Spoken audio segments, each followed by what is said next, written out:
lambaay birandu baa ngi ci mbul maa jooja degen ma ca ngoonan lu rëy la maa jara bak ñoo jara falal ñoo jor sax yu takk ñoo jara way te ñoo dim waagu ñaay gisal ma lambaay yaa ngi lambaay birandu baa ngi ci mbul maa jooja degen ma ca ngoonan lu rëy la maa jara bak ñoo jara falal ñoo jor sax yu takk ñoo jara way te ñoo dim waagu ñaay gisal ma lambaay yaa ngi lambaay birandu baa ngi ci mbul maa jooja degen ma ca ngoonan lu rëy la. mbokk waa Bantamba TV di leen nuyu di leen gërëm di leen sant rek comme chaque samedi di leen daan nuyoo xam naa ne pause bi yàgg na 2 mois et demi mais nag ni ngi jéggal ni ngi woon si ay raisons personnelles comme on dit tey nag seen émission Bantamba Cumukaay ñëwaat si beneen format amaat beneen invité bu bees boo xam ne parce que at yàlla maa ngi koy topp kooku nag mooy Kéba Kanté nekk président écurie les ressortissants de Fatick nekk aussi doom aussi ci Cheikh Kanté Kéba maa ngi lay nuyu. maa ngi lay fay. ma bàyyi la nga nuyoo ak waa Bantamba TV.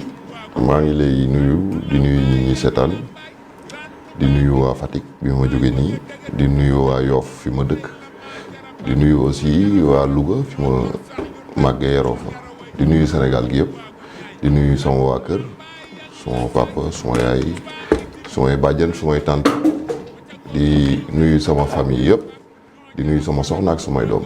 ok Kéba la ñëw si waxtaan si kay la moo tax Kéba Kanté jafe. non jafewuma peut-être émission bi kat atu yàlla maa ngi lay topp Kéba. non jafewuma peut-être ay circonstances ñoo indi woon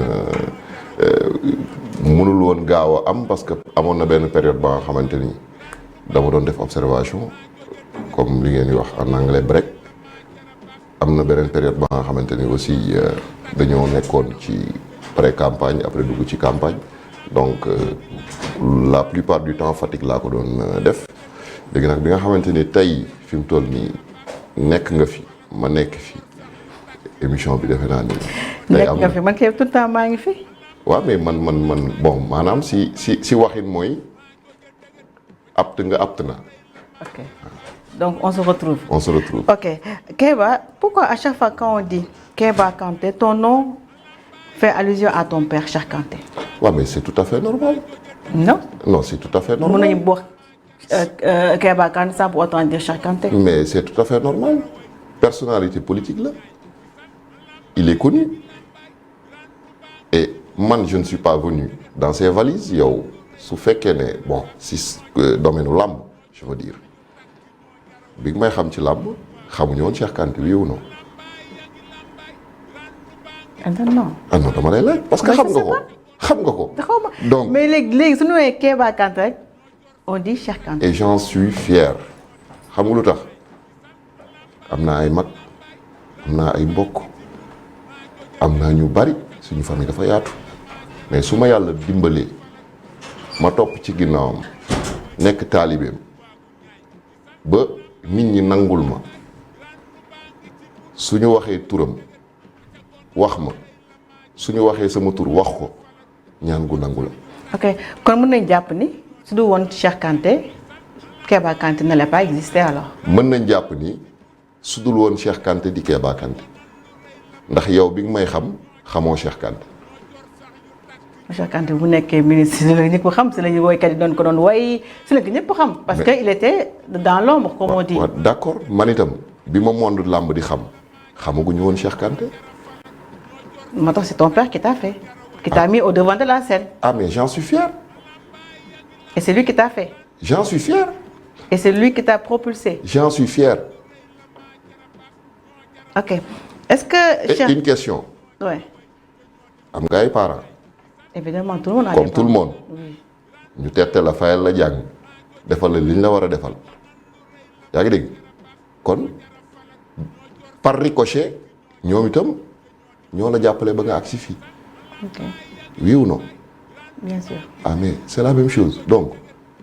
question mais moi personne ne me connaît hein. ah non mais si tout le monde te connaît. non personne ne me connaît. tout le monde te connaît. par rapport ak sa ampleur tour bokkul quand on dit Kéba c'est forcément Cheikh. non man en 2007 2006 yéen ñi nekkoon ci presse làmb ji xamoon ngeen ma. évidemment. voilà kon donc boobu on ne parlait pas de Cheikh Kanté dans les médias et pourtant on parlait de moi souvent parce que foo ma foon fekk maa ngi woon ci yenn écurie di ànd ak yenn lutteurs yi. di leen jàppale quoi. waaw di si jàpp mais c'est tout à fait normal soo amee waajur bu baax parce que loolu laa ko mën a seedeel loolu laa ko xamal. bien sûr. may roy ci moom fu mu taxaw si li nga xamante ne ay activité am la ma sol yére garde du corps ànd ak moom di topp ci convoi am di daw mais c'est tout à fait normal ñu ràññee ma ci li may def. ok est-ce que Kéba waaw je vais question boobu sax dama la koy laaj mais xam naa déjà la réponse Kéba on te voit faire de la politique lan moo dugal ci politique bi. ah mais. ne me dis pas que c'est ton père. non écoute man j'ai commencé la politique en 2009-2010 au temps de Wade ba tey yàlla indi le docteur Cheikh Kanté mu ànd ak président Macky Sall ñu fekk ma ci politique j'ai été avec Kéba Kend 2.0 boobu régime bi ñëwagul kon donc su fekkee ne man je vais pas dire que je vais aider la population non yaa ngi dégg je fais mon devoir d'homme public par A ou par B chaque personne yaa ngi dégg am na benn idéologie bu muy défendre am na benn parti bu muy défendre mu wax ko ak mu ñàkk ko wax ñii politique nag dañoo choisir wax ni ñun fii nañ féete et loolu laa def. ok moom si bañ yow si ban bannière ngay nga nekk si bannière sa pap wala nga am sa mouvement bopp comme ni ñu koy wax wala. non dama am sama mouvement boobu. mu tudd sunu ëllëg. pourquoi sunu ëllëg. ah mais parce que dañoo war a defar suñu ëllëg ñun ndaw yi. opposition wala pouvoir nga. man je suis maquiste. comme ton père. Ouais. Non moom il est de l'APR. mais oui APR égal Macky xaar rek je vous explique. APR égal Macky. je vous explique moom il est de l'APR il est maquiste Macky moo ko doy mu jaral ko mu dugg ci biir parti man moom moo ma doy Macky doy ko kon par ricochet Macky moo ma doy. yow kay wiiri boobu kay mën nga ma tontu mais dama lay expliquer mu leer wiiri yëpp pour nga comprendre je reviens à la base de ma question pour nga comprendre. non man kay ne ma waaw lii rek soo ma expliqué woon. xam nga yow wiiri yëpp jaru ko. tu comprends vite mais il faut qu'on t'explique longtemps. non je comprends très vite. waaw mais il faut qu'on t'explique longtemps. non on m'explique un peu et je comprends vite li ma la laaj c'est tellement simple. Ce que je t'ai posé, c'était tellement simple. Il fallait me dire seulement non, je suis de la paire. Maquiste. C'est simple. Non, mais non, je ne mais suis pas. Mais par ricochet, mon père, non. Non, je ne suis pas de la paire, je suis maquiste. Oui, Macky égale à paire. Ah non, non, non. Ah non, non, non. Macky. Qui est le patron de la paire? Macky, c'est le président de la République. Qui est le patron de la paire? C'est le président de la République, c'est le président de la paire. C'est le patron de la paire. Voilà. Pour que tu sois membre de la paire, tu dois avoir une carte. Man awma carte APR. yow su mouvement bi daal mouvement langaamu la rek. Macky moo ma doy ba tey. mouvement langaamu appelle-le comme tu veux. L'essentiel maa ngi ciy def li ma mën. oui ma langaamu sax dafa xaw a sax tane parce que xam nga langaamu da ngay forcer jàpp mais dañ maa catal di jàpp ma di ma yóbbaale. la diri daal. dañ may diri waaw. yàlla na jàmm yàgg sa base fan la Fatick comme ton père. Fatick Louga Dakar. Pourquoi ces trois régions? Ah mais parce que j'ai grandi à Louga, j'habite à Dakar, à Yoff et je suis originaire de Fatick. loolu mu nekkee ngarale boobu nag xanaa nga war a am benn base yow sooy tey jii sooy xeex fooy xeex Fatick nga war a xeexit. non écoute man si dëkk yi nga xamante ni am naa fa opportunité xeex yëpp lay xeex. ce mouvement bi nga créé c'est pour lan loo bëgg nekk député président quoi. kon da nga def créer mouvement bi nekk. bi ma ko créé ba léegi est-ce que da nga ma dégg ma nekk dara. non mais je te demande. est-ce que da nga ma dégg ma présenter pourquoi tu as créé ce mouvement là. ah non mais man je l'ai créé parce que je devais le faire. kon yow tu créé comme ça parce que tu dois le faire. kon amul benn objectif. ah non mais si j'ai des objectifs. objectif bi la la. ah non mais je vais pas vous le dire. ah non mais la c'est quelque chose boo xam ne dañ koy nëbb. mais non nëbbu ma ko. je suis il faut le dire mouvement bi la moo ko tax a jóg. écoute je suis en train de travailler.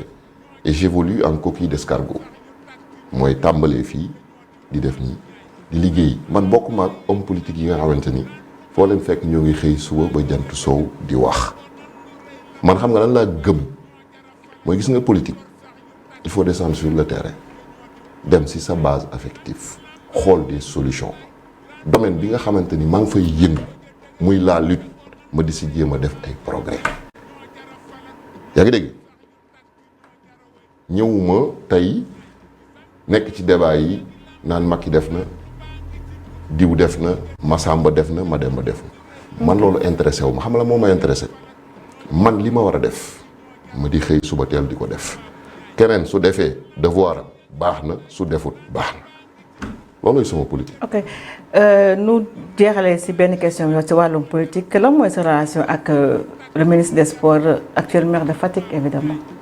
kuy kooku. maire Fatick xamoo ko da nga nekk Fatick quoi xam naa ko waaw. waaw lan mooy sa relation ak moom Matar Ba ministre des sports su ma nee ministre des sports maire de Fatick kay loolu forcément Kéba nga xam ne Matar Ba laay wax. non dégg écoute awma relation ak Matar Ba awma relation ak ministre des sports deux casquettes yu wute la il est Matar Ba il est né Matar Ba ministre des sports nomination la buñ ko jox ëllëg avant moom am na ñu ko yoroon ëllëg dina am ñeneen ñu ko yor muy ñaar ñooñu ñëpp awma relation ñoom xam lu ma seq ak ñoom ñu bokk dëkk Fatick ma jox ko cër et je pense que mu delloo ma cër suñu daje woon mën nañoo nuyonte wala ñu bañ a nuyonte l'essentiel daal mooy jàmm laa seq ak ñoom jàmm lañ seq ak ba. j'ai l'impression que yow ak ministre Matar Ba c'est pas le parfait amour. ah non mais. non soo demee ba naan su ma nuyee ma nuyu ko. su ma devrais-je l'aimer pourquoi devrais-je l'aimer non j'ai pas dit de l'aimer. ah non mais si quand tu parles d'amour non mais mun nga ne mun ngeen meñ demalante. ah non mais ngeen sekk jàmm. mais jàmm lañ mais quand tu me dis su ma rombee mun na ma nuyu comme mun na bañ nuyu. koo nuyu c'est parce que sekku leen jàmm. mais parce que maag moom excusez-moi du terme je vais même pas le dire on n'a pas élevé les moutons ensemble pour wax ko mu gën a rafet. ah vous êtes de Fatick man tamit de Fatick. on est de Fatick man est-ce que dama xam waa Fatick yëpp. non mais Matar Ba c'est quelqu'un à Fatick. moom est-ce que xam na waa Fatick yëpp. non soo déggee ma seppi ci kenn c'est parce que moom soo nee Matar Ba rek automatiquement son nom renvoie à Fatick soo déggee ma wax loolu parce que war nga mun a xamante yéen ñëpp. ci mais ngeen bokk xamante su fekkee ne am nañ lu ñu war a wax wala lu ñu war a jëf. ah yéen ka doo leen wax doo leen jëfante. la moo la si leer. ah déet koo xam ne nee na peut-être mu nuyu ma mën a bañ peut-être mu nuyu ma dama ne la suñu dajee suñu nuyontee xayrun suñu nuyontewul xayrun war la woon egg foofu nag. ah non mais attends loo bëgg mag buy dox ay yitte may dox sama yitte su dee am nañ jotu nuyonte ñu nuyonte parce que attends écoute ànduñu di liggéey bokkuñu koñ bokkuñu génération yaa ngi dégg bokkuñu ci domaine yi ñuy intervenir moom ci sport lay intervenir. ak politique waaw defal naa yaa ngi dégg. yow nga intervenir ci politique ak sport. waaw moom. yéen a bokk domaine. waaw defal naa rek ci laay ñëw. vas-y moom jëflante wut ak man sama wayjur lay jëflanteel. mooy yow nga la ngaamu ci. mooy moromam. yow nga la ngaamu ci déglu ma rek mooy moromam. ñëwal. ñoom ñaar ñoom ñoo seq li ñuy seq. sequ dara. doo defal naa rek. sequ dara non seq nañ dara. non seq nañ lu rafet ñoom ñaar. c'est des adversaires politiques. non comment ça des adversaires. ah non mais ñoom ñaar bokkuñu calibre non écoute bokkuñu calibre xam nga li may wax ci wàllu Matar Ba ak sa pap Cheikh Kanté bokkuñu calibre te yow si foofu nga bëgg prox noonu rek dugg fa jàppale sa pap évidemment bokkuñu calibre bokku ñoom ñaar ay prérogatives. calibre si naka kan mooy gros bi kan mooy petit bi mayoo ma ñëw rek demal Matar moo ngi nekk ci côté am di liggéeyal président docteur Cheikh Kanté moo ngi nekk ci côté am di liggéeyal président ñoom ñaar suñu waree ànd liggéey ñoo ngi ànd liggéey suñu waree ku si nekk dem wuti mais élection yi passé ànduñu de waaw mais non lu tax ànduñu. ah non ku nekk dafa demal sa meeting non ku ne doon demal sa côté non mais Matar Ba ku nekk doon demal sa côté docteur président conseil départemental la doon wut. ça va Matar Ba commune Fatick la doon wut kii jaar na nii campagne kii jaar na ne campagne teewul ñun bi ñuy def meeting d'ouverture Matar Ba ñëw na. c'était la partie visible de l'iceberg da ngeen naxasaale noonu rek naxasaale noonu rek mais xam nga ni c'est pas le parfait amour yow xam nga loolu et tout le monde sait ça tout le monde sait ça xamalu ma leen dara ñoom non xam nga si dara kay non lan laa leen xamal non xam nga si dara mais lan laa leen xamal Kéba tu fais semblant mais tu sais très bien Matar Ba suy toog ak docteur Cheikh Kanté di waxtaan il faut reconnaître aussi que Matar Ba docteur Cheikh Kanté magam la mënuñoo am yeneen relation yu dul mag ak rak. mais mag ak des fois dañuy féewalu. waaw non mais d'accord après ñu réglé ko ñoom la seen biir. te yow yaa ngi si biir. man sama yoon lu mu ci man defal naa ko rek man Matar Ba. xam nga tax ma si wax loolu. waaw ma si rebondir ma jóge tuuti politique bi ma ñëwaat tuuti encore si sport bi.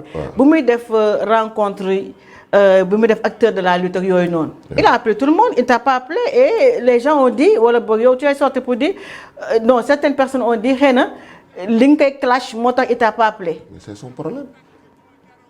c'est le problème de qui. c'est son problème à lui.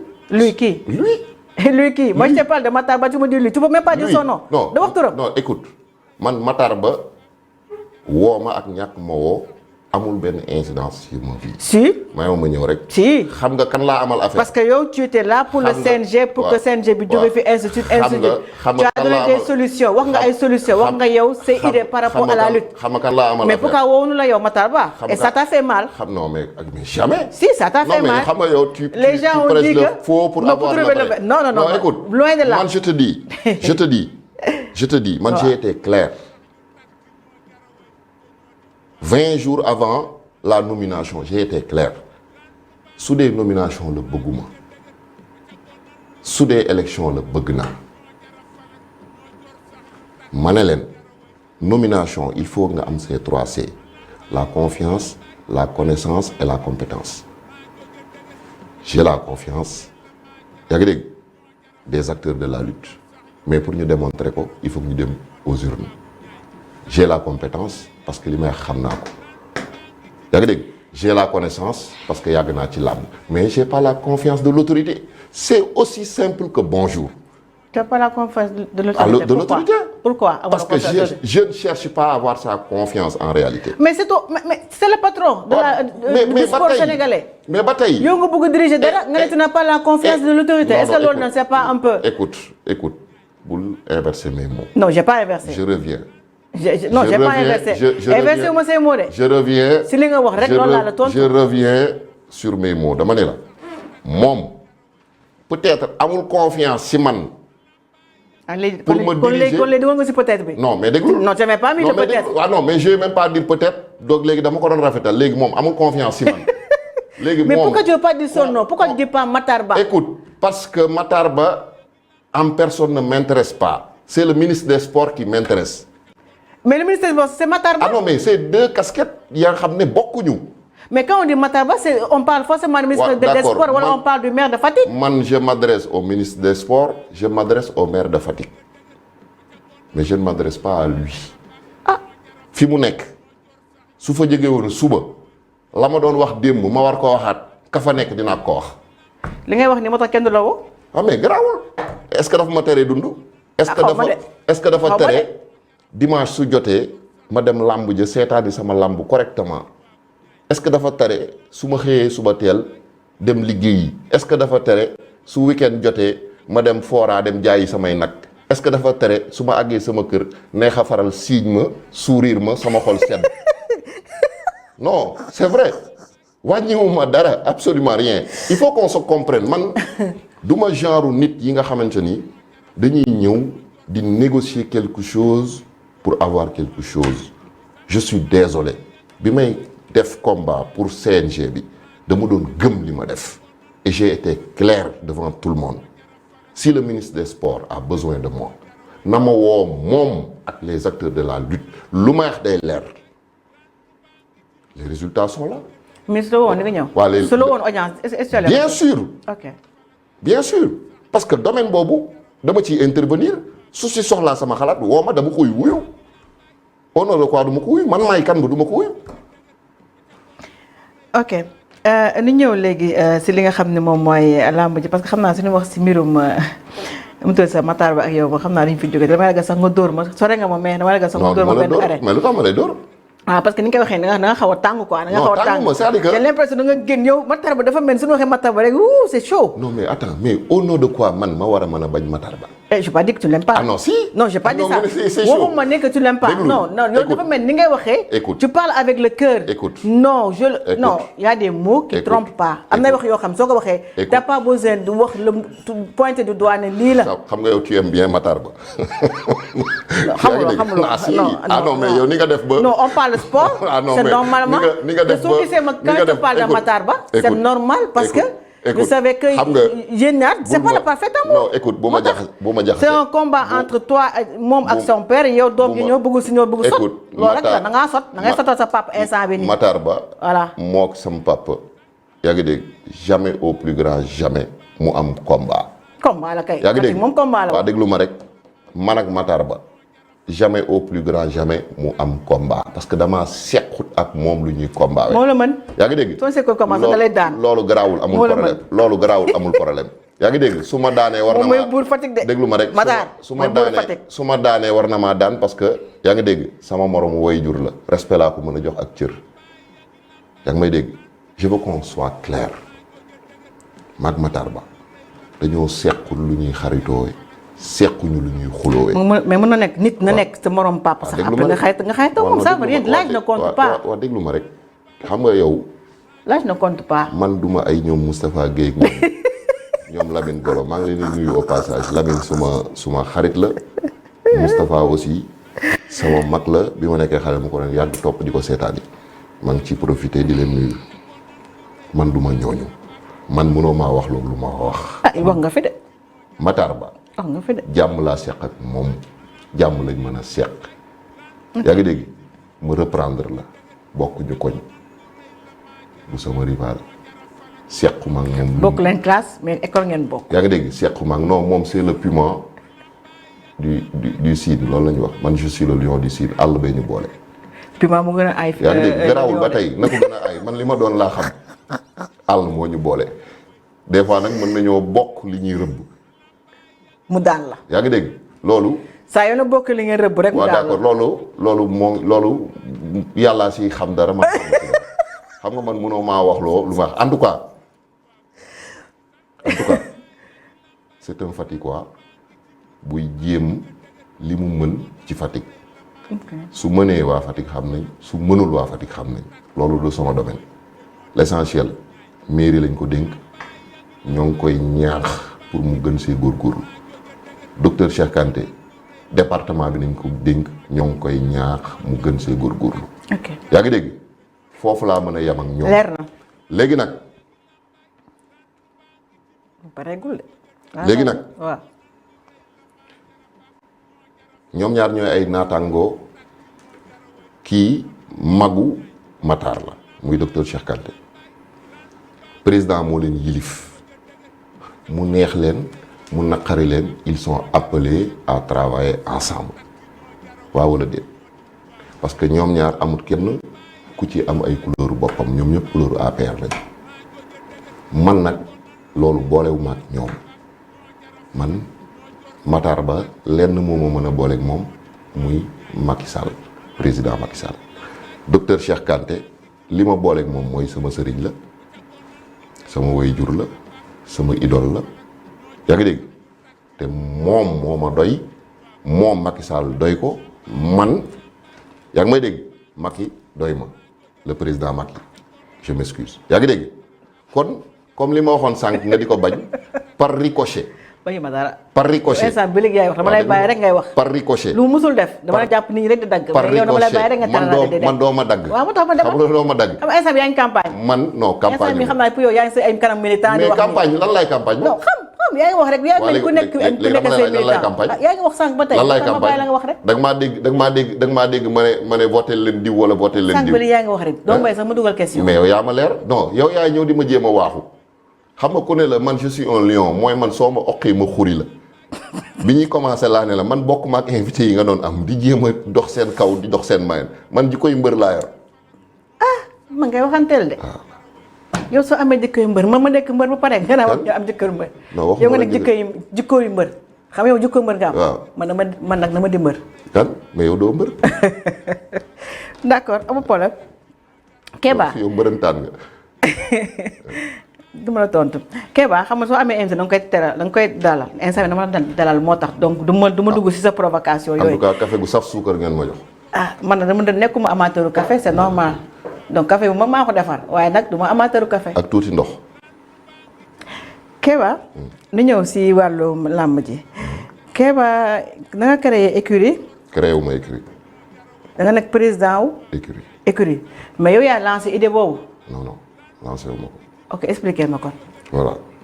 écurie ressortissant. de Fatick voilà. je salue le président Babou Thiam moo nekkoon président sortant bi moom moo créé woon écurie bi moom ak ñoom Babacar Gningue ak ñoom Pape Diouf ak yeneen autorités yu nekkoon Fatick ñoom Babou moo mënatul continuer diriger écurie bi. Écurie bi c'était basé à Diofior ils sont venus me voir parce que dama bëggoon a créer écurie ma ne leen léegi dañuy fédérer ñun ñëpp suñu écurie yi à ma grande surprise ñu xëy suba teel ñëw ne ma dañoo bëgg nga nekk président bi looloo ma def président école de lutte des ressortissants de Fatick. ok mais écurie nga ne yàgg créé nañ ko ban année lañ ko créé woon. ah mais ñoom ñoo ngi ko créé woon en 2012. man loolu maa ngi ko soog a dégg. ah ouais. maa ngi soog a dégg écurie boobu de. soo vérifier CNG di nga gis seen récépissé. non c'est pas question de vérifier maanaam ay mbër yu fa jógee nu duggal si biir làmb yu nuy bëree. ma ñoom laa gisul. mais moo tax bi ma ñëwee man ma bëgg a jëlee niveau bi fi mu nekk am feneen fu ma ko yóbbu. ok bu ñu lay teg si boppu écurie bi sànniwala nga sax comme tu dis par ricochet le ministre nga naan ñenn ñi waa doomu Fatick yi dañuy ñëw jàppale. mbëru Fatick moo gën ñu jàppale yeneen mbër.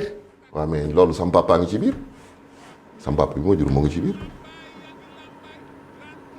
moom amu ko moom. épargné wu ma ko autorité laa wax man maa ngi ci biir sa xarit moo ngi ci biir. sama xarit mooy kan. kan mooy sama xarit. Matar. la ma tàggat ne Matar Ba sama xarit la. je fais du sport c'est le ministre des sports. jeex na kon kay waa léegi relation professionnelle la ñu am. waa d'accord su ma rombee ma nuyu ko su ma rombee ma nuyu ko. waa léegi may ma point bas suñu fekkee si manifestation mënuñ amaan sax mënuñ bañ gisante parce que des fois fi muy toog. voilà léegi waa léegi lu tax léegi yow nga nangu yow ne mën ngeen bañ a gisante. non wala bañ a nuyante yow léegi nangu loo ma ko. j'ai pas dit que mënuñ bañ waa léegi dafa nank rek. presse dafa am fu muy toog autorité dafa am fu muy toog yow man tey jii su demontee si làmb ji par exemple man su ma demee Fatick yow doo fa toog moom su ma yow su place autorité yi ngay toog man du ma toog si place autorité fay toog man ci kaw tribune ba ca kaw lay toog waa léegi man fi may toog waa léegi d'accord kon léegi yow nangul nga ma bokkunu ma ak yow situation de nangul nga ma ne ma tey yow Matar mën ngeen bokk fi ngeen bañ a toog mais yow man nanguloo ma ni man war naa mën a dajeeg moom parce que moi je fais pas de la politique toi tu fais de la politique moi je fais war naa mën a dajeeg moom Fatick mu gis ma wala mu bañ ma gis. xam nga Matar Ba su def xam nga su def tey campagne man dama dem couvrir parce que lu muy def man c'est pas mon domaine. waaw mais su wootee pour wàllu sport damay dem parce que loolu sama domaine la. waaw d'accord yow nag tu es dans le domaine du sport. nekk domaine nu politique. kon moo tax yi ñaar forcément war ngeen mën tase. waaw non de temps en temps waaw donc. mais de temps en temps ñu tase sama xarit c'est dans le cadre professionnel point barre. mais de temps en temps ñu tase. des fois nag mën nañoo bokk fi ñu nekk parce que man du ma autorité. ah si man fi militant yi di nekk lay nekk. autorité mais vidéo yaa ngi fi. image yaa ngi fi militant yi di nekk fa lay nekk man je suis le seul buy sol tenue garde du corps ànd ak leader am topp ci convoi am di daw le lendemain ma xëy suba teel ànd ak mbër mi yóbbu ko biir stade mu dem mbëri ji le surlendemain ma xëy suba teel sol sama costume dem sama biir bureau après ma solaat sama yére demaat meeting feneen man casquette yu dul jeex laa yor. ok voilà. Kéba yaa ngi wax écurie ressortissant de Fatick mais on entend souvent ki nga xam ne mooy Kéba Kanté tout le temps Guédiawaye la nga sëkk ak waa Guédiawaye. non surtout école de lutte Balla Gaye. non mais c'est tout à fait normal seen entraîneur Lamine Faye. Lamine Golo la ñu xam bu ne Lamine Faye waxal Lamine Golo rek. ndax moom la ñu xam soo ne Lamine Faye fii ba suba dañu lay wax ka mooy Lamine Faye. d'accord Lamine Golo. Lamine Faye communément appelé Lamine Golo. donc Kéba moo metti Lamine Golo bu ma ko fi invité sax Lamine Golo laa ko doon nga may indi ay Lamine Faye. mais man c'est mon ami. ah non xam nga suñu wéetee par respect. par respect mooy la dafa lànk rek par respect pour sa famille pas pour lui.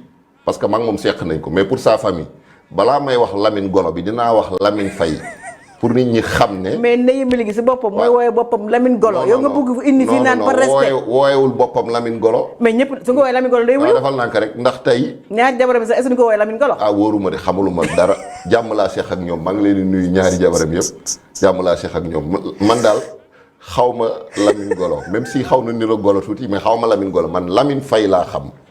c'est mon ami. mag moom vraiment wax dëgg neex yàlla jàmm la ñu seq. te lu ma seq ak waa Géejawaay moom moo tax dëgg rek la yàlla bëgg goosu Géejawaay yi ma xam yëpp Lamine Faye moo yëkkati téléphone am woo ma présenté ma leen ma seq ak ñoom jàmm. kon da leen di jàppale si écurie yi si combat yi yooyu. non jàmm laa seq ak ñoom. jàmm da leen di jàppale. waaw ba tey rek mais jàppale mën na dama leen di woo téléphone conseiller leen. su dee bëriw ñëw. conseil waaw dama leen di conseiller. bàyyi ma waay mbër yow mën nga def dina woote ni Kéba nii rek merci ay conseil yow da ngay technicien bay conseil. kan moo la wax dama technicien. lu la si leer loo ma xamal doo technicien yow kay waxal kay loxo si poste nga leen di def di leen jàppale financièrement parce que mbër loolu la gën a soxla ci ay autorité que ay conseil la leen di conseil. ah bon Lamine Golo mi ngi fi mën na leen conseil. non mais Lamine Golo. c'est un technicien. xelam kese yow doo technicien soo leen di conseil soo leen di jàppale. loolu yëpp dara jàppale leen si sa xaalis si sa ñaq.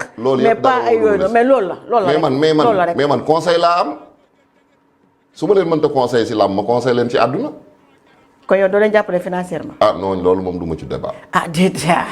doo si débat parce que xëy na bëggoo si débat. parce que c'est un sujet un peu sensible. mais xam nga yow c'est un sujet sensible mais attends mais kon koy waxal. mais ñaata nit ñoom ñoo fi jàppale. non mais kon waxal dama leen di jàppale financièrement. en tout cas daal la ma seet ak ñoom mooy jàmm ak salaam point barre. yenn relation nga am ak yeneen mbër yi comme genre ñoom Modou Lo. Modou Lo sama xarit la. Balla Gaye sa xarit la. Balla Gaye xamante nañ mais du ma ne sama xarit la parce que musuma xewle mu ñëw moom itam musta xewle ma dem. Modou Lo. Modou Lo moom sama xarit la wax dëgg. soo xewle day ñëw. day ñëw. su xewlee nga dem. damay. Eumeu Sène. Eumeu Sène jàmm ak salaam dañ seq sawa dañ seq. si enceinte bi quoi si arène bi soo leen mbëkkante. wala da ngeen demalante dikkalante. non demalante wuñu wax dëgg neex. Gris Bordeaux man xam naa këram mais moom xamul sama kër. loolu mu nekkee da nga fa demoon. waaw mais c'est normal. su may seeti Gris Bordeaux de temps en temps des fois ma romb ko foofu. kon tontu naa la si question Gris Bordeaux bi. ok Tapha Tine nag. Tapha Tine sama grand la dañuy déggante téléphone wax dëgg neex yàlla. kon naa yow benn xarit nga am si làmb ji koo xam da nga demalante dikkalante muy Modou Lo. waaw. ok lan mooy sa relation ak ki nga xam ni mooy sa mbër boobu nu mu tudd ci sax. Jokkel mu ngi fi. non dégg naa da nga amoon ay accrochage yu métti. non mais loolu jëkkër ak jabar sax dañuy xuloo. non man waxuma la jëkkër ak jabar. waxuma la jëkkër ak jabar. man waxuma wax jëkkër ak jabar de. dama ne yéen ñaar da ngeen amoon accrochage bu métti ba nga après mu dem te pourtant yow tu l'avais pris sous ton aile. je l'ai repris ça veut tout dire. kon jubawaat ngeen. waaw. la kat moo ngi extérieur di préparer. fu mu nekk léegi mi ngi ressortissant de Fatick wala. non xam nga ren dafa démarrer combat am ak école de lutte Kër Massar. école de lutte Kër Massar lay bëri. mais déwén am nañ yaakaar. su dee nangu na condition yi ñu koy jox mun na intégrer.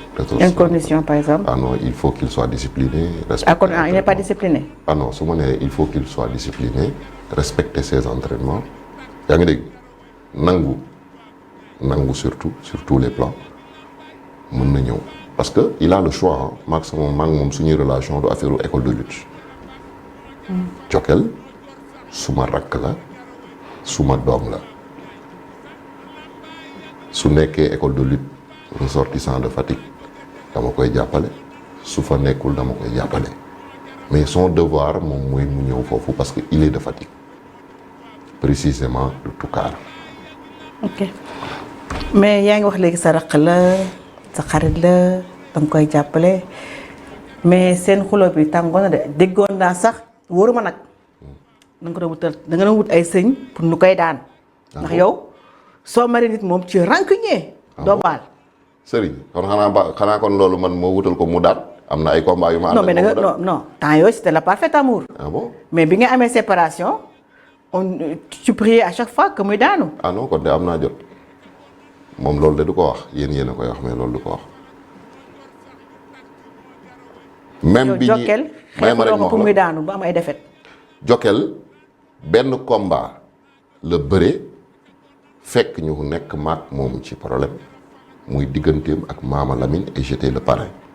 xeexoo ko mu daanu. yaa ngi dégg lu ma wax moo ngi may dégg xam na ni jàppale naa ko financièrement ci combat boobu. fekk ngeen xuloo. waaw fekk ñu xuloo ku la jàppale financièrement kay yaakaar naa ni. nekk lu sànni xaalisam si palanteer bi. ah non mais pourquoi ma koy xeex pour mu daanu te mu nekk un produit ba xam ne je l'ai créé de toutes pièces. waaw su ñu waxee Jokal rek forcément on parlera de. voilà de Kéba. voilà mais je suis revenu à la raison moom itam il a fait de même et on s'est retrouvé benn question rek laa lay posé tey jii sa tuwéy su tilimee doo ko sànni da nga koy fóot ba mu set. ça dépend tilim bi nag nu mu. da nga koy fóot ba mu set. non ça dépend par façon tilim quel que soit tilim am na lu muy tilimee dama koy sànni. non man du ma def loolu nag. ah waaw parce que aw du si yow du si man. aw ma lay yeneen lu ma jënd lu bëri. kan yeneen tubéy. donc yow je suis obligé. amul loolu ne yeneen tubéy. non da nga jàppale ay mbër. ah mais maa ngi ci def li ma mën. ah waaw ku mun jàppale nag nit nag mun na jàppale nag sa bopp. ah non mais maa ngi jàppale sama bopp si li ma mën. mais tey jii costume bi ma sol su tilimoon nii am yenn tâches yi damay dinaa fexe ba mu dañ. kon nag couleur bi di nga ko dindi. mais xam nga garaaw costume bii du am yenn tâches yi. nga naan dama koy dem yóbbu ñu nettoyé ko ba mu set ma solaat ko sama diggante ak Jokal looloo ci nekk. ok kon daal fóot na diggante ba mu set. ba mu set ñu ngeen àndaat j'espère que léegi. di ko ñaanal yàlla la 14 août digganteem ak Kéwal yàlla may ko ci ndam bu sedd guy. ok ndax nga gisee gestion wu CNG bi CNG bu bees bi xëy na xam naa sax wow na la si ndeysaan mënoo dugg si comité directeur bi de wala nekk membre rek waa léegi balaa may toon ci question bi ana ñi si duggoon ñëpp.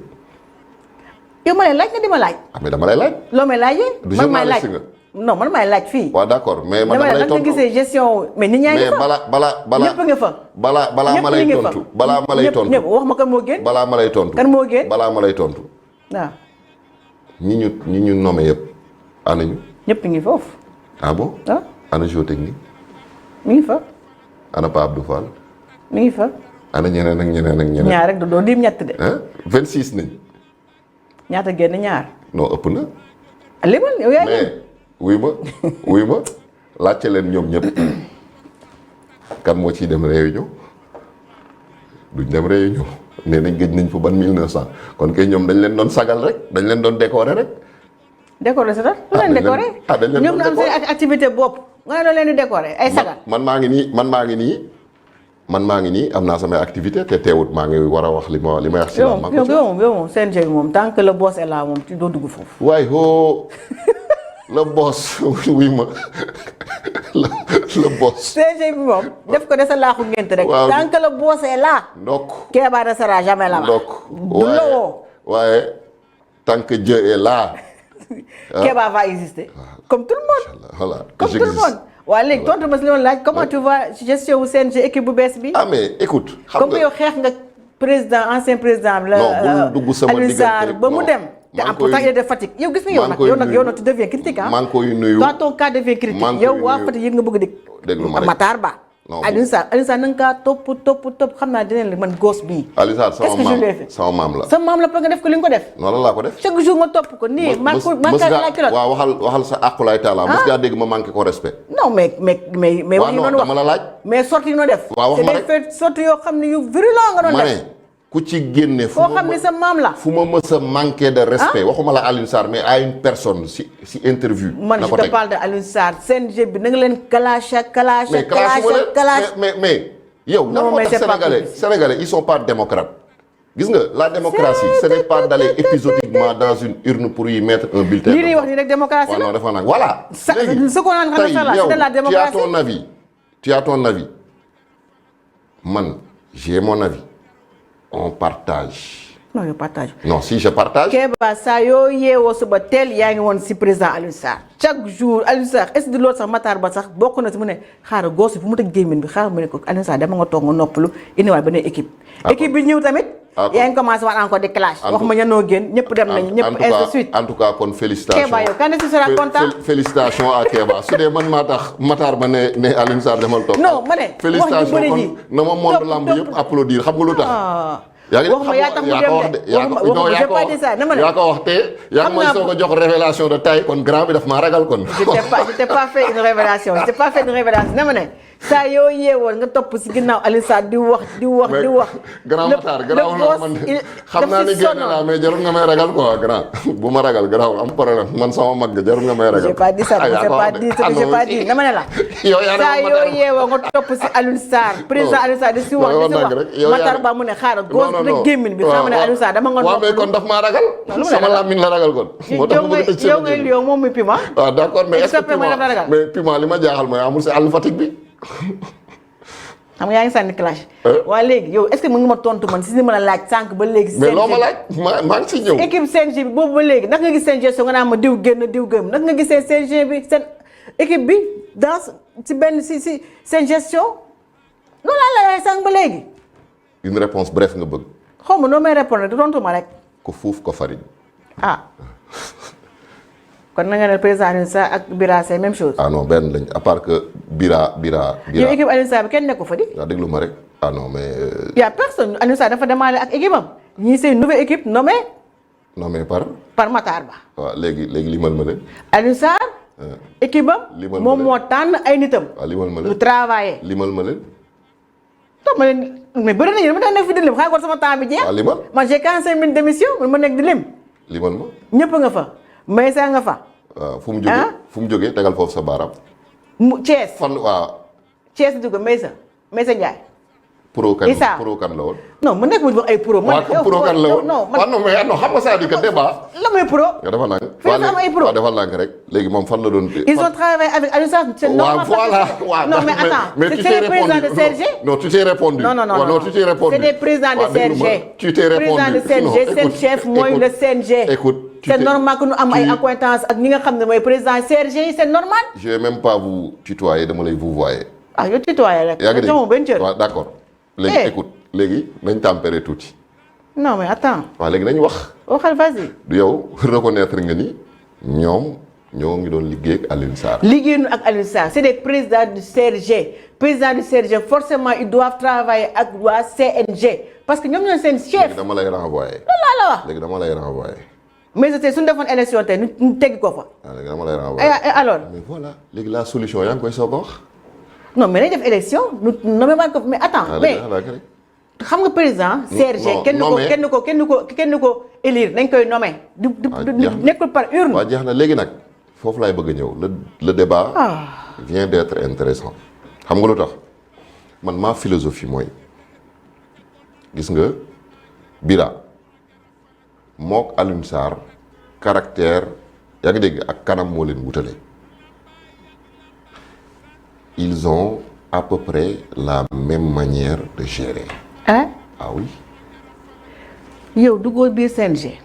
nekkoo biir CNG. waaw léegi man bi may wax demuloo réunion bi may wax ci Alioune Sarr. non attends demuloo réunion loolu point yëpp nga bëgg wax naan. ah non si noo bokk nu ñuy gérer. yow loo si xam naka lañ ko si xam parce que même problème yi mooy amaat waaw même problème yi ñoo amaat. comme yan. même problème yi ñoo amaat. yow licence wàññi nañ ko. arène nationale bi parti. non mais attends y a beaucoup de changements. arène nationale bi lan. y a beaucoup de changements yoo xam ne am na si bëri na. je vous explique man sama gëm-gëm mooy l'État a échoué si politique de développement bi mu defal làmb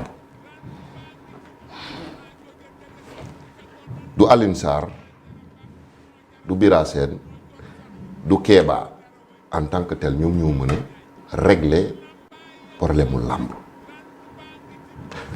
dama lay référer si samay interview yu ma def au temps d'Alioune Sarr dama ni il faut que état mën a appuyer làmb nag bon waxuñu waxu arène nationale waxuñu waxu wàññi licence ay 2000 ak 1000 francs waxuñu ay waxu caution parce que caution ba léegi 1 million la il faut ñu changer ossature CNG déjà il faut que CNG ñoom ñu commencer nangu ministre bi jël ko ñuy dem di élire par vote benn ñaareel bi il faut que ministre bi moom ci boppam kon que ñëpp nee nañ ministre de la lutte la il faut mu jël ses responsabilités xam ne làmb jóge na facteur de développement moo ngi ñëw facteur de divertissement soo demaa ay millions ñi ciy fay ak millions matuñu 20 gis nga goos yi soo bëggee dégg-dëgg dañu sonn état waxuñu ko mu jox kenn emploi mais état il faut mu pousse làmb pour mu mën a dem il faut que nit ñi nekk ay professionnels dans une république war ñoo admettre yenn comportement yi les promoteurs ils ont plus d'argent parce qu'ils ont plus de sponsors tey su fekkoon ne état. kon loolu c'est le rôle du CNG. non aller chercher des sponsors pour le promoteur. xam nga c'est-à-dire que comme li ma la wax léegi tu comprends vite mais il faut qu'on t'explique. non tu as dit un point boobu dama bañ mu raw moo tax ma laaj ne est-ce que c'est au CNG d'aller chercher des sponsors pour le promoteur. non du tout. lépp mais loolu laa la wax nee naa la du CNG du Alioune Sarr du Bira Sène du Kéba Kanté ñoom ñoo mën a régler problème mu làmb présentement.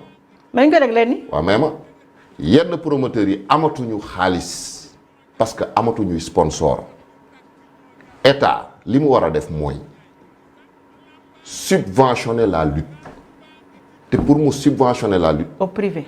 promoteurs c'est des privés. dafa am ndànk rek ma ñëw. waaw demal.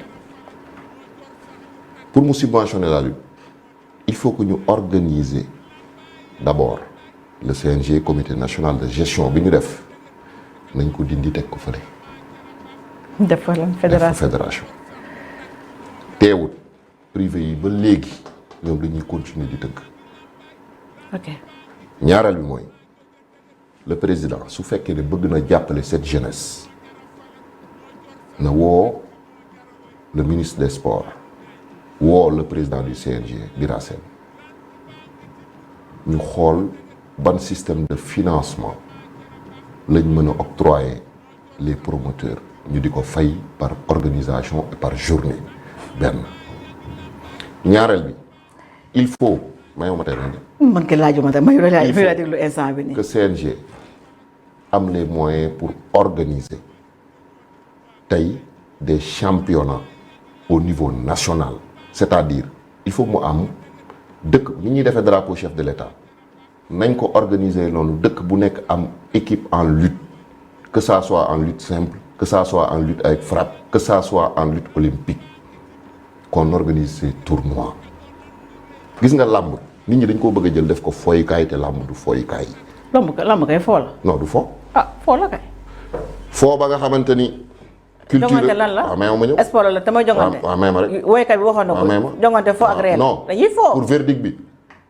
foo la di. waaye pour verdict bi kon lan moo tax équipe nationale ñu fay injecter des perfusions financières lan moo tax basket ñu koy def foo la mais foo la ba nga xamante ni dafa am lu muy jur qu'on soit clair. bii c'est collectif bii c'est individuel. même rek. non attends tu m'as donné deux exemples. non écoute football c'est collectif. waaw mais moo basket c'est collectif. kon léegi bii c'est individuel et en plus c'est privé. lamb amul équipe nationale. c'est privé lamb amul équipe nationale. c'est subventionné par l'État. waaw dafa lamb am na équipe nationale. c'est subventionné par l'État. voilà kon c'est pas les promoteurs qui subventionnent. kon laisse-moi léegi nag promoteur bu fi bëgg organiser na sa journée bi ngay génne sa poche ci organiser parce que c'est des privés. laisse-moi terminer. le CNG lu muy organiser moo koy organiser boppam c'est pas privé comme drapeau chef de l'État. poser la beneen question comme l'équipe nationale c'est le CNG et l'État qui prennent ça en charge. écoute s'ils doivent voyager. quand on parle de léegi nga bëgg léegi CNG bi financier li nga xam ne mooy promoteur bi alors que c'est privé après ñu def ko ci biir poche am. Kéba li ngay wax ni xanaa yow tu rêves debout. mais yow attends mais yow c'est toi qui rêves debout. xam nga lu tax li nga expliqué nii yëpp. tu me parles de l'État mais c'est football mënoo comprendre li ma lay wax. attends mun comprendre naa ko bu baax. non mais léegi da nga may bàyyi ma daaneel. l'État subventionne les privés suñu privé yi pare dugal seen biir poche les promoteurs. mais déggoo li ma la wax de. li nga wax dégg naa ko bu baax sànq ba li ma lay bàyyi nga ratatati rek di dem. mais dañuy rembourser moo tax ma la ne ñu koy fay par journée. dañuy rembourser. ah non mais si.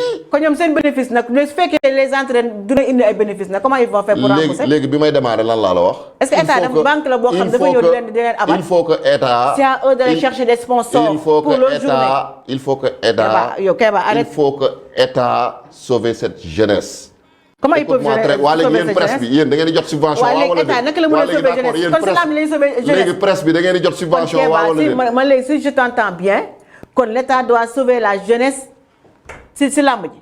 oui et demande-moi pourquoi. vas-y pourquoi kay danaa la ko voilà laaj. d'accord lamb ministère yi si intervenir moo bëri ministère de la jeunesse ndax sport jeune moo koy def ministère de la culture ministère du tourisme ministère du sport quatre ñoom ñooy intéressé wu ci làmb dans les normes kon donc quand je te parle d'aide dama ne la gis nga cette jeunesse làmb la ñu bëgg seen biir xol et tey am na la nga xamante ni devoiru président de la république la mooy mu sauver cette jeunesse parce que tey làmb tànk yi mu jël suñ seetaanee mais tey làmb dafa xew ma jox la exemple am na leader politique bu doon génn këram keroog lan lañ ko doon woyal buur yàlla ñoo ngi lay ñaan xawma lan ndam li nga am ndam li waaw. waaw wax si football bi. waaw mais dama lay wax da ngay wax si basket bi. mais dama lay wax. léegi dama lay wax si équipe du basket. waaw léegi loolu lañ koy wax si Marius Ndiaye. mais dama lay wax mais foofu loolu moom du ay affaire lamb loolu moom c'est carrément yëfu lamb la non ba yëfu lamb la déedéet mais yëfu lamb la il faut l'admettre déedéet du yëfu lamb la basket bi dañ nga fay wax basket bi dañ nga fay wax ba ci artistes yi way sax non parce que dañ nga fay wax mais si lamb la jógee si football lañ nga fay wax si lamb la jógee non il faut arrêter quand même non il faut arrêter non arrêter quoi xam nga yow yaa war a arrêter xam nga tey soo demee ba ñuy woy Shakira waka boobu non man du ma loolu dañ ko indi si football bi mais loolu avant on parle même pas de football ak woy waka boobu noonu il faut arrêter nga xam noonu si lamb la jógee lamb fa la jógee fa la cosaanoo man du ma dégg xaw ma Shakira xaw ma Nakira man li ma xam mooy déglu ma rek loolu si lamb la jógee pour yow tey lamb mu neex mu naqari dafa xew si suñu manière de communiquer lamb dafa xew artiste bu si way tëggal mbër yi ngay reprendre même le président de la république dana damay yëkkati ba ci kaw dóor ci suuf. yéen la rek.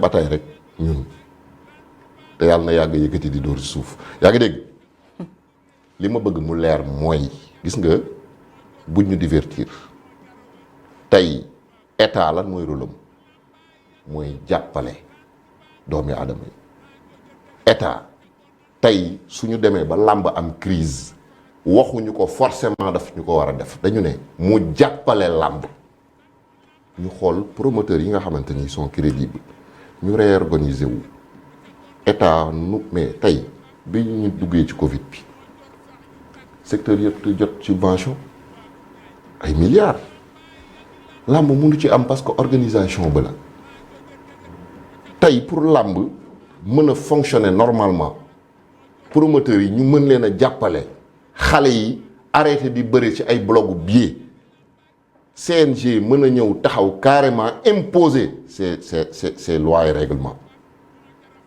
il faut que état dugal ci loxoom loolu c'est partout dans le monde am secteur buy suux état dugal ci loxoom que ça soit dans l'agriculture tey par exemple tabaski su neexoon état mu ne lan moo ci yoonu état l'islam moo ko recommandé mais état moo ngi jàppale éleveurs yi pour seeni xar di dugg ñu bañ a fay charge pour que population bi mën a am xar gu ñu dem julli jee loolu ndimbal la ak yërmande foofu la ñuy woo état ci cadre làmb nga xam ko nga ñàkk ko xam promoteurs yi dañu sonn lutteurs yi dañu sonn taaba bii ñuy def nag mooy rey làmb te làmb suñu culture la war ñu ko seetaan ba mu dee.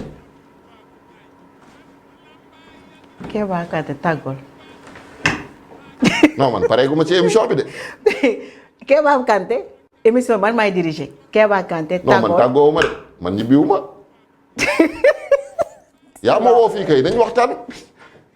Kéba li ma cërale woon si waxtu moo jeex tàggool. d'accord ok. c'est pas possible. maa ngi nuyu waa Fatick. ak Matar Ba. si laay ñëw dinaa ko nuyu. di wax neel ki nga àndal mi ngi filmé sama émission bi yëpp.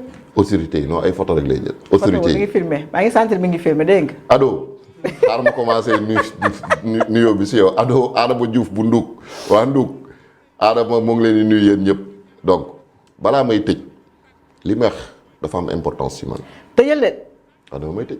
ah non dama ne la nga tàggoo nga naan la balaa may tëj kon ça veut dire da ngay dem duggaat encore sa beneen sujet. ah non dafa am lu may wax. waaw vas-y ci yàlla demal. autorité Fatick yi laa wax gis nga yàlla su la taxawoo tàccu la da nga war a fecc yàlla defal nañu la nga xamante ni dëkk yu bari bëggoon nañ ko muy am un président de la république te tey sport lu ñu mënti wax am na rôle bu muy jouer parce que un sportif de haut niveau du indiscipliné kon sport day yar ndax dañ naan la ban discipline ngay def sportif day mën a muñ parce que soo demee aux entraînements liñ lay teg da nga koy def sport day tax nit ki du am jotu dugg ci yenn yi ngalla ngir yàlla ñun waxuma sax ay waxu école de lutte Fatick bi mais les sportifs de Fatick na autorités yi Fatickois yi jug jàppale leen que ça soit muy équipe Fatick bi que ça soit muy lutteurs yi man nag le 14 août bi am nañ 4 lutteurs yu war a jóge Fatick ñëw Dakar bëri si incha allah sama devoir dinaa ko def képp kuy autorité na ma ko defee woon ci lancement école de lutte bi assemblée générale bi ñoom ñëpp nag kenn ñëwut terewul nag fañ ko doon defee nit ñi ñëw nañ maanaam ñi gëm làmb ñëw nañ ñoom ñi ñuy wooyee autorité nee nañ yaa yoo duñ ñu jox salle parce que mbër yi ay dof nañ ñoo ko wax man waxuma ko mais terewul suñu événement jàll na léegi nag lii du sama yëf du yëfu Cheikh Kanté du yëfu président Macky Sall du yëfu Matar Ba du yëfu Demba wala Massamba yëfu waa Fatick la le 14 août am nañ 4 combats soo leen defee incha allahu dinaa def soo leen deful tamitam dinaa def mais gën na rafet muy ñi nekk au pouvoir muy ñi nekk opposition muy ñi nga xamante ni tey yàlla dimbali na leen même su dee 100 francs pour ñu mën a participer si jeunesse su Fatick maa ngi leen di ñaan ñu def ko avec le cœur pas affaire ngistal ku ciy xaar nag pour nga def dara ñu toog ci télé bi naan la ñoo ngi lay sant di la gërëm yaa ngi nax sa bopp ku ciy xaar nag pour ñu ñëw di jaabante sa kër wala di jaabante sa bureau pour nga def dara yaa ngi nax sa bopp ku yéene pour def par devoir defal ku yéenewul nag pour bañ a def parce que Kéba kanamu Kéba neexu la ngal la nga téye sa yëf woo naa doomi Fatick yépp je veux une mobilisation exceptionnelle li war ci car li war ci t-shirt li war ci billet dinañ ko fexe nuñ ko motale si li ñu mën si suñu kattan ak ñi nga xamante ni nangu nañ ñoo jàppale ñu ànd ñun ñëpp ñëw le 14 août à Dakar arène nationale jàppale si nos lutteurs ñu daan ñu ñibbi Fatick def ko fête bu rëy loolu mooy doon message bi ma doon lancé autorité Fatickois yi da nga ne ma sant. wax ma nga sant dama la nga tàggoo. waaw mais damay sant. waaw demal. maa ngi sant sama sëriñ sama wéyjur sama xarit muy le docteur Cheikh Kanté di nuyu suma yaay di ko nuyu ak mbokki naaram yëpp ak waa HLM su ma paree si loolu nag maa ngi nuyu neex a faral lundi mardi mercredi jeudi vendredi samedi dimanche muy sama soxna di nuyu samay doom di nuyu aussi waa koñam bi mu cosaanoo ba ma takk ko fa muy waa Mbàkke ak waa Baobab fi ma ko takkee di nuyu Sénégal bi yëpp di la nuyu yow madame Ly di nuyu suñu benn xarit du ma tudd fu mu nekk mais muy Mansour Gueye TFM di nuyu aussi père Bekaay Mbaye mi nga xamante ni moom moo yilif fii di kontaan ci émission bi di la wax ne nag doyaluma wax dëgg neex yàlla di ñaan yàlla aussi face to face bi nga yàkkamti muy diggante le lion et le puma yàlla na ko yàlla yombal bis bu amee dinañ xam kan moom àll bi wasalaam. jërëjëf Kéba Kanté nekk président écurie les ressortissants de Fatick moom laa daloon tey sama émission Bantamba Cumbukaay après 2 mois et demi de pause indépendante de ma volonté nag c'est pour des raisons personnelles Kéba bu si dugg may remercier ñi nga xam nag noo jàpp nag si liggéey bi ki nga xam ne moom mooy Ami Yacine Sy moo jàpp si maquillage bi wàllum technique bi Mbaye Babacar kam moo fa nekk jàppale ma damay placer léegi de Mbaye Babacar moo fa nekk wala ma jël nuyoo bi rek teg ko si loxo waa Mbaye Babacar Thierno di nuyu aussi waa Maroc ak kan Moussa Sarr ak rapport bi ak kan ak El Hadj Malick mi encadré Jokal ak Sayara maa leen di nuyu di nuyu grand magum Mbaye bu Parcelles. Kéba Kanté sa temps jeex na mbokk yi li leen indi noonu si émission Bantamba Cumbukaay di leen jox dig daje beneen yoon si beneen émission Bantamba Cumbukaay si Bantamba TV jërë ngeen jëf.